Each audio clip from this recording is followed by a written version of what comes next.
Strong Mommy Chrissy. She's a queen. If you're rocking with her, if you're down with her, you wanna win it. Hey, what's up, you guys? So hopefully you guys can see me. This is like the easiest place for me to do this video right now because I have like all the kids in my room and stuff like that. I ended up doing I went live earlier and I told you while I was getting myself together because I told you guys I had some meetings, Zoom meetings. I finished my Zoom meetings and then I got right back in my robe because I'm like, I'm about to chill for the rest of the night. But I did want to come and talk to you guys about something that's been on my mind real heavy lately and tell you guys about what happened to us the other day. Okay. So I told you guys also in my live stream, I have a story for everything. I always have stuff like going on or happening or whatever. I got a story for like every part of my life, like seriously. But this is just really something that has been on my mind heavy. So also, like I said, the kids are in my room, so you guys may hear them playing, watching TV, stuff like that. They're just chilling after school. They all wanted to be in my room, so I just kind of let them hang out there. No big deal. Hopefully, and that's why I'm kind of like tucked off in the bathroom. So hopefully they keep the noise at a minimum. We'll see how it goes. Okay. And I think because I've been talking a lot today, my voice is a little hoarse. I don't know what's going on, but yeah. So that's kind of what's going on with your girl. So anyway, a couple weeks ago, I was running around, whatever, regular normal day as ever. You guys know Cadence is in high school now. She went to school, everything was fine. She calls me like a little bit before she gets out of school. Again, I always keep my kids, find my iPhone on, and I tell them, and they keep their phones on them all day. Just, you never know, just in case they need to call me, something's happening, they've been hurt. Like when Kingston broke his foot at school, he called me, the school called me, but he called me from his phone too. Like, it's important for these kids to have communication, whether it be an Apple Watch or something like that, phone or whatever. I think it's so important for them to have those. So she calls me and she's like, there is a shooter at the school. And I'm like, wait, my heart dropped into my ass because a shooter at the school, that's like every parent's worst nightmare, right? So she's like, yeah, there's a shooter at the school. They have us on lockdown. She's like, but we're okay. She's like, we're in the classroom. All the classes are on hold, on lockdown. Like we cannot leave, we cannot move, nothing. And I'm like, oh my gosh, are you okay? Are you safe? Do you feel safe? Did you hear anything go off or anything like that? And she's like, no, nothing like that. She's like, that's what they told us, and we're just on lockdown in our classrooms. We're not allowed to leave right now. So I was like, okay. So at the time, I was on the way to an appointment anyway. So I get in the car, I drive by the school. There's already parents sitting outside the school. There's like 15 to 20 police cars outside of the school. And then, basically, I just kind of like drove by kind of slow. I didn't stop because they weren't letting the kids out. You couldn't pick your kid up. And when I called the school, they said they had everything under control, like whoever it was, they got them and whatever. That really got me thinking. You guys know we live in Colorado, and Colorado is known for school shootings, theater shootings, like just shootings in general, although it's definitely a gun control issue all over the U.S. I feel like Colorado has been put on the map for shootings, like because with Columbine and everything like that. I feel like it's been a thing here for a while. So obviously it's scary. It makes you not want to send your kids to school. It makes you not want to even chance it. But also, so when Cadence came home, I talked to her about it. She didn't really have much information. They didn't fill them in on a lot of what was going on. But my understanding is that there was a student in the parking lot with a firearm, and somebody of authority saw them, and then that's how this all happened. So they weren't even in the school, they were in the parking lot. I don't know if they were like on a free period or I don't even know, but it was a student in the parking lot with a firearm. And to me, when I hear about things like that, not only, like I said, does it make me afraid to send my kids to school, because it's like, I can't trust other people's kids and how they were raised or what they have access to, but I generally blame parents for shit like this, because kids are very volatile these days and they don't know how to, handle their emotions and stuff like that. And it's like, if you know that you have a teenager or whatever and you have firearms in the house, why would you put your firearms in a place or leave your firearms make it accessible to a teenager is what I'm trying to say. Like, does it make sense to not have proper security measures in place? Like, I don't even know what needs to happen. I don't even know if I have an idea of what I would do or of what needs to happen. But I feel like there needs to be a serious conversation about gun control in America first and foremost. Secondly, I think it's stupid that anybody can have such easy access to guns. But outside of that, we're talking about kids. Now, as far as adults, like I said, that's a whole nother can of worms that we can talk about another day.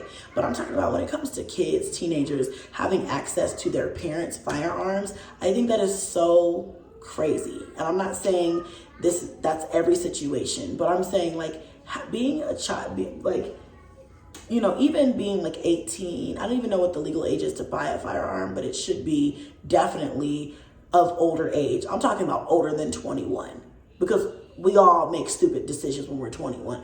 But, and I understand, the right to protect ourselves and to bear arms and things like that, which I definitely am a firm believer of, have protection. But I'm also a firm believer of, if you're going to have protection, lock it away, put it in a safe, put it in a fingerprint safe, or something to where if your child is having a bad day and you have a very volatile, emotional child that might act out and do some crazy stuff, they can't just go pop your safe open, or they can't just go pop your drawer open, or go look up under whatever or on top of whatever and grab your ish and take it to school and blow somebody's brains out or hurt a bunch of people because they're frustrated and they really just need some therapy or a hug. Do you see what I'm saying? So it's like, I just really wish people and parents would take accountability when it comes to things like that. I will also say that for a long time, I didn't want any guns or any firearms around my kids because I was always afraid that, y'all know I have anxiety. Okay. I'm always thinking as a mom, as a parent, like, oh my gosh, what would happen if my kid were to ever get a hold of something like that? But at the same time, I feel like being a single mom and having a lot of kids, it's up to me to protect them. I don't have a husband. I don't have a boyfriend. I don't have anybody who's here to really protect us. It's me. So with that being said, I have to be prepared just in case some shit goes down. But I'm also protecting myself, my kids, and protecting my kids from themselves, if you feel what I'm saying. You see what I'm saying? Also, Cadence came to me not that long ago and asked if I would take her to the range with me. And at first I was like, no, I don't think you really need to be playing around with guns and stuff like that. But then when I got to thinking about it, and I remember seeing this Facebook video years ago of this man, black man, and he had black children, and they knew a lot about a lot of stuff. They were very, very intelligent. You could tell he spent a lot of time with them. But not only that, like, they knew different firearms. They knew how to break them down, clean them, assemble them back together, and how to properly shoot.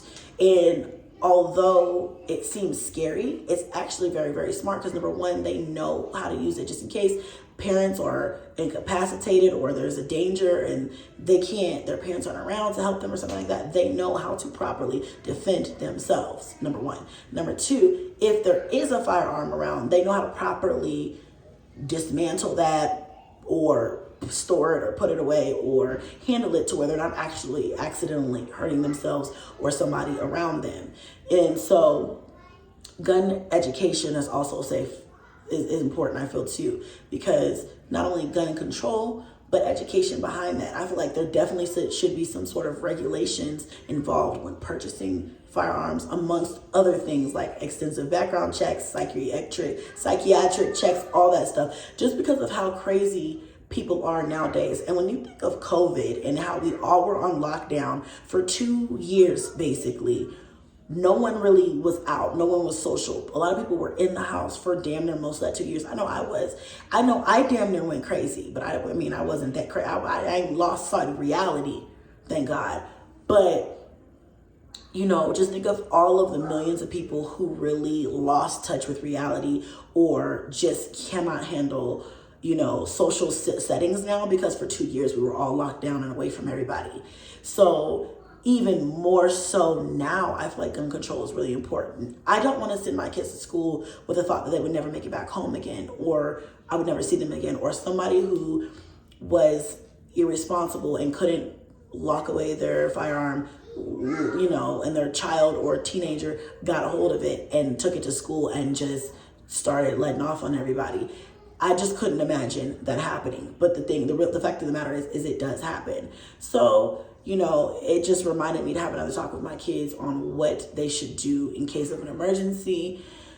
If something like that were to ever happen in their school, and just stay prayed up. And I actually do think that I'm going to take my older kids, and as they reach a certain age, just start taking them and teaching them about gun safety in general, because you never know what situations your kids can be in, who can be around or whatever, and you want to make sure that your kids are safe even handling situations like that. It's not to teach them to go out and start playing with handguns and stuff like that. It's to teach them the safety behind it, just in case, number one, they ever need to defend themselves in the home or whatever, or number two, so they know how to protect themselves against someone who is whatever. So maybe even a self-defense class or something like that would be really good. This day and age, you really have to stay five steps ahead of the trend or the curve or whatever. 5 steps ahead of the issue is really what you have to be these days. Because if not,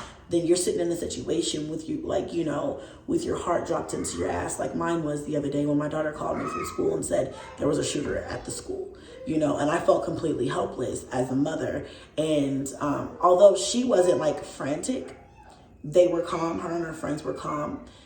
That could have easily been another situation, you know. So it's really hard being a parent in America who has to send their kids to school, knowing how fragile and volatile people are these days, and how one little thing can really set somebody off. So I always teach my kids to be very kind people, because you never know who it is that you're talking to that's having a bad day or just not having a good moment in their life, and they're one bad experience or bad day away from blowing everybody's brains out. You know what I'm saying? So just be kind to people. And that's just for adults as well. That's just a reminder for us as adults. Like, just be kind to people. Try not to, you know, be rude to people and stuff like that. I try to be nice to everybody I come in contact with. Some people are just bitches. That's just what it is. You know what I'm saying?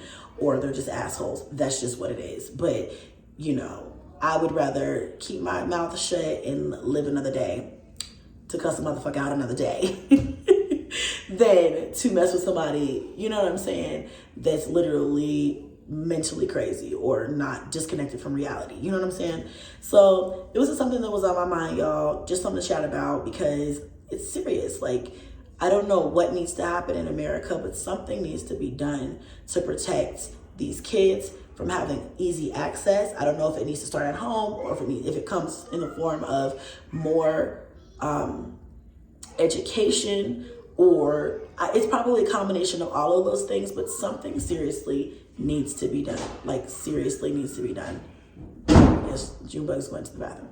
But yes, something seriously needs to be done. And I don't ever want to get a phone call like that again, but you know, you just got to be prepared for if you ever do, and make sure that your kids have the right tools to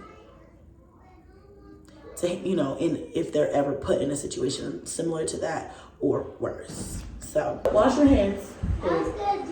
Okay, great. So yeah, y'all, that's all I had to say. I got away from the wash his hands. All right, cool. All right, y'all, that's it. Now I think I'm gonna go ahead and take a bubble bath and relax, because I deserve it, okay? And then I'll make dinner. Or maybe I'll make dinner and then take a bubble bath. I don't know. I'll relax. Life is stressful. Bad girl and your friends bad too. You got the swag, so she drip the swag do. You a bad girl and your friends bad too. You got the swag, so she drip the swag do.